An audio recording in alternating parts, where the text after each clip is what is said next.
আপোনাক এটা এনেকুৱা ৰহস্যময় উপায়ৰ কথা ক'বলৈ গৈ আছোঁ, যিটো হয়তো শুনিবলৈ অতি সৰু আৰু সাধাৰণ যেন লাগিব, কিন্তু বহুত মানুহে এই কামটো কৰি এটা আচৰিত ধৰণৰ ফলাফল লাভ কৰিছে। আপুনি নিশ্চয় লক্ষ্য কৰিছে, কিছুমান মানুহ আছে যাক সকলো মানুহে ভাল পায়। তেওঁলোক য'তেই যায় মানুহে তেওঁলোকৰ লগত কথা পাতিবলৈ আগ্ৰহী হয়। মানুহে তেওঁলোকৰ লগত সময় কটাবলৈ ভাল পায়। তেওঁ বেছি দেখিবলৈ ধুনীয়াও নহয়, তথাপি তেওঁৰ প্ৰতি মানুহ আকৃষ্ট হয়। তেওঁলোকৰ ব্যক্তিত্বত যেন এক ধৰণৰ আকৰ্ষণ শক্তি আছে। কিন্তু আকৌ কিছুমান মানুহ আছে, যিসকল বহুত ভাল হ'লেও, দেখিবলৈ বহুত ধুনীয়া হ'লেও মানুহে তেওঁলোকৰ লগত বেছি সময় থাকিবলৈ আগ্ৰহী নহয়। এইটো কিয় হয়? এই প্ৰশ্নটো বহুত মানুহৰ মনত আহি থাকে। তন্ত্ৰশাস্ত্ৰ আৰু জ্যোতিষশাস্ত্ৰ মতে মানুহৰ ব্যক্তিত্বত এক ধৰণৰ আকৰ্ষণ শক্তি থাকে। যেতিয়া এই শক্তি পজিটিভ আৰু শক্তিশালী হয়, তেতিয়া মানুহ স্বাভাৱিকভাৱে সেই ব্যক্তিৰ প্ৰতি আকৃষ্ট হয়। কিন্তু যদি এই শক্তি দুৰ্বল হয় তথা নিগেটিভ হয়, তেনেহ'লে কেতিয়াবা মানুহে দূৰত থাকিবলৈ চেষ্টা কৰে। প্ৰিয় দৰ্শক, আমাৰ চেনেলটোলৈ আপোনাক স্বাগতম জনাইছোঁ। যদি আপোনাৰ ব্যক্তিগতভাৱে যিকোনো আপোনাৰ চাকৰিৰ ক্ষেত্ৰত, পঢ়া শুনাৰ ক্ষেত্ৰত, বিবাহৰ ক্ষেত্ৰত নাইবা টকা পইচাৰ ক্ষেত্ৰত কিবা সমস্যা হৈ আছে, তেনেহ'লে ভিডিঅ'ৰ স্ক্ৰীণত দিয়া নাম্বাৰত আমাক যোগাযোগ কৰিব। আমি আপোনাৰ সমস্যাসমূহ সমাধান কৰিবলৈ চেষ্টা কৰিম। ভিডিঅ'টো শ্বেয়াৰ কৰি দিব আৰু কমেণ্টত লিখিব জয় মা লক্ষ্মী। এতিয়া হওক ভিডিঅ'ৰ পৰৱৰ্তী অংশলৈ যাওঁ। এই আকৰ্ষণ শক্তি বৃদ্ধি কৰিবলৈ তন্ত্ৰশাস্ত্ৰ আৰু জ্যোতিষশাস্ত্ৰত বহুত পুৰণি উপায়ৰ কথা কোৱা হয়। তাৰ ভিতৰত এটা অতি সহজ আৰু আশ্চৰ্যজনক উপায় আছে। এই উপায়টোত কোনো ডাঙৰ পূজা কৰিব নালাগে, অধিক পৰিমাণৰ খৰচো কৰিব নালাগে। মাত্ৰ 3টা সৰু বস্তু নিজৰ জেপত বা মানিবেগত ৰাখিব লাগে। তন্ত্ৰশাস্ত্ৰ আৰু জ্যোতিষশাস্ত্ৰত এই 3টা বস্তুক পজিটিভ এনাৰ্জিৰ প্ৰতীক বুলি কোৱা হয়। যেতিয়া মানুহে এইবোৰ নিজৰ লগত ৰাখে, তেতিয়া তেওঁলোকৰ আত্মবিশ্বাস আৰু ব্যক্তিত্বত পজিটিভ পৰিৱৰ্তন আহে। আৰু যেতিয়া এজন মানুহৰ আত্মবিশ্বাস বৃদ্ধি পায়, তেতিয়া স্বাভাৱিকভাৱে মানুহে সেই ব্যক্তিৰ প্ৰতি অধিক আগ্ৰহ দেখুৱায়। কিন্তু এতিয়া প্ৰশ্নটো হৈছে, সেই 3টা বস্তু আচলতে কি? সেই কথা মই এতিয়া আপোনাক লাহে লাহে বুজাই দিম। কাৰণ সেই বস্তুবোৰৰ ভিতৰত এটা এনেকুৱা বস্তু আছে, যিটো প্ৰায় সকলো মানুহৰ ঘৰত থাকে, কিন্তু অধিকাংশ মানুহে ইয়াৰ গুৰুত্ব নাজানে। সেয়েহে ভিডিঅ'টো একেবাৰে শেষলৈ চাই থাকিব। এতিয়া মই আপোনাক জনাম সেই প্ৰথম বস্তুটো, যিটো নিজৰ জেপত ৰাখিলে মানুহৰ ব্যক্তিত্বত এক ধৰণৰ আকৰ্ষণ অনুভৱ হয়। সেই বস্তুটো হৈছে এটা ইলাইচি।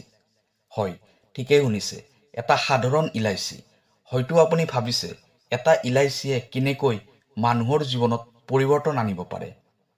ইলাইচিক সুগন্ধ, পজিটিভ এনাৰ্জি আৰু সৌভাগ্যৰ প্ৰতীক বুলি কোৱা হয়।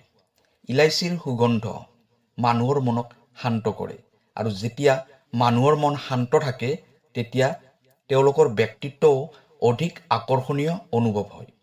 সেয়েহে বহু পুৰণি উপায়ত কোৱা হয়, যদি এজন মানুহে এটা সম্পূৰ্ণ ইলাইচি নিজৰ জেপত ৰাখে, নাইবা মানিবেগত ৰাখে, নাইবা পাৰ্চত ৰাখে, তেন্তে তেওঁলোকৰ আত্মবিশ্বাস বৃদ্ধি পাব। যেতিয়া এজন মানুহে আত্মবিশ্বাসেৰে কথা কয়, মুখত হাঁহি থাকে আৰু মনত পজিটিভ চিন্তা থাকে, তেতিয়া স্বাভাৱিকভাৱে মানুহে সেই ব্যক্তিৰ প্ৰতি অধিক আগ্ৰহ দেখুৱায়। কিন্তু ইয়াৰ এটা নিয়ম আছে। যদি আপুনি ইলাইচিটো নিজৰ লগত ৰাখে, তেনেহ'লে চেষ্টা কৰিব যাতে ইলাইচিটো সম্পূৰ্ণ আৰু পৰিষ্কাৰ হৈ থাকে। ভাঙি যোৱা বা নষ্ট হোৱা ইলাইচি ব্যৱহাৰ নকৰিব। কাৰণ বিশ্বাস কৰা হৈছে, পৰিষ্কাৰ বস্তু পজিটিভ এনাৰ্জিৰ প্ৰতীক। এইটো আছিল প্ৰথম বস্তু। কিন্তু এতিয়া কথা হ'ল, এই ইলাইচিৰ লগত আৰু 2টা বস্তু থাকিলে এই উপায়টো সম্পূৰ্ণ হয়। সেই বস্তুবোৰৰ ভিতৰত এটা বস্তু এনে আছে, যাক বহু পুৰণি উপায়ত আকৰ্ষণ শক্তি বৃদ্ধি কৰা বস্তু বুলি ধৰা হয়। কিন্তু সেই বস্তুটো কি? এতিয়া মই আপোনাক জনাম সেই দ্বিতীয় বস্তুটো, যিটো বস্তু বহুত পুৰণি উপায়ত অত্যন্ত শক্তিশালী বুলি কোৱা হয়। এই বস্তুটো প্ৰায় সকলো মানুহৰ ঘৰত থাকে, কিন্তু অধিকাংশ মানুহে ইয়াৰ গুৰুত্ব নাজানে। সেই বস্তুটো হৈছে এটা লং। হয়, ঠিকেই শুনিছে, এটা সাধাৰণ লং। কিন্তু তন্ত্ৰশাস্ত্ৰ আৰু জ্যোতিষশাস্ত্ৰত লঙক শক্তি, আত্মবিশ্বাস আৰু আকৰ্ষণৰ প্ৰতীক বুলি ধৰা হয়। লঙৰ ভিতৰত এক ধৰণৰ পজিটিভ এনাৰ্জি থাকে। সেয়েহে তন্ত্ৰবিদ্যাত লং ব্যৱহাৰ কৰা হয়। যদি এজন মানুহে এটা সম্পূৰ্ণ লং নিজৰ জেপত ৰাখে তেনেহ'লে কোৱা হয় যে সেই ব্যক্তিৰ আত্মবিশ্বাস বৃদ্ধি পায়। আৰু যেতিয়া এজন মানুহে আত্মবিশ্বাসেৰে কথা কয় তেওঁৰ ব্যক্তিত্ব স্বাভাৱিকভাৱে অধিক শক্তিশালী আৰু আকৰ্ষণীয় অনুভৱ হয়। আপুনি নিশ্চয় লক্ষ্য কৰিছে চাগে, যিসকল মানুহে আত্মবিশ্বাসেৰে কথা কয় মানুহে তেওঁলোকৰ কথা শুনিবলৈ ভাল পায়। এইটোৱেই হৈছে ব্যক্তিত্বৰ আকৰ্ষণ শক্তি। কিন্তু ইলাইচি আৰু লং এই দুটা বস্তু থাকিলেও এই উপায়টো এতিয়াও সম্পূৰ্ণ নহয়।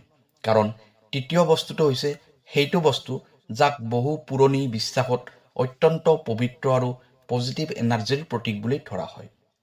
আৰু তন্ত্ৰশাস্ত্ৰ আৰু জ্যোতিষশাস্ত্ৰত বিশ্বাস কৰা হৈছে এই বস্তুটো থাকিলে মানুহৰ জীৱনত পজিটিভ পৰিৱেশ সৃষ্টি হয়।